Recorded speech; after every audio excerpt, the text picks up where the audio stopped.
In a quiet suburb, where the first light of dawn painted the houses in soft gold, lived Captain Elias Reed, a dedicated military man.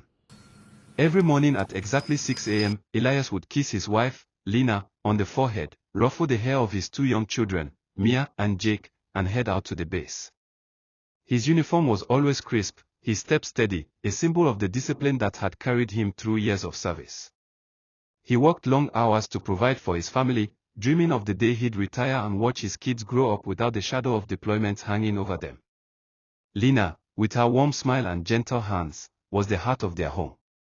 She waved goodbye from the doorway, her heart heavy with unspoken words. The marriage had started with passion, but time and Elias's absences had worn it thin. Loneliness crept in like fog, especially on those early mornings when the house felt too empty. Once Elias's car disappeared down the street, Lena would wake Mia and Jake, pack their lunches, and bundle them off to school. The routine was her anchor, but beneath it simmered a storm. One day, in a moment of desperation, she downloaded a ride-sharing app, not for a trip, but for something more. She messaged a driver named Alex, a kind-eyed stranger she'd met once during a late-night errand. Their chats had started innocently, but soon turned into stolen conversations that filled the voids Elias couldn't see.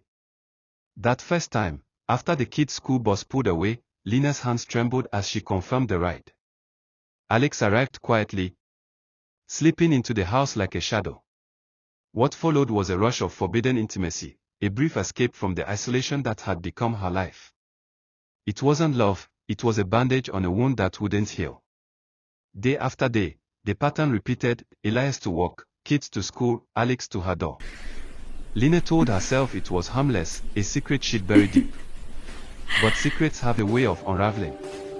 One evening, Elias came home early, his shoulders slumped from a tough day. He found a stray receipt from the app on the kitchen counter, crumpled and forgotten. Curiosity turned to suspicion, and a quick check of Lena's phone revealed the truth. The world shattered in that moment. Elias's face, usually so composed, twisted with pain, not just anger, but the deep heart of betrayal from the one person he trusted most.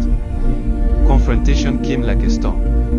Tears flowed as Lena confessed, her voice breaking. I felt so alone, she whispered. You were always gone, and I lost myself. Elias listened, his military training holding him steady, but inside, he was crumbling. He thought of the kids, innocent and unaware, and the life they'd built together. Was it all a lie? In the days that followed, they faced the wreckage. Therapy sessions uncovered the cracks, Elias's unspoken fears from the battlefield, Lena's quiet resentment of his absences.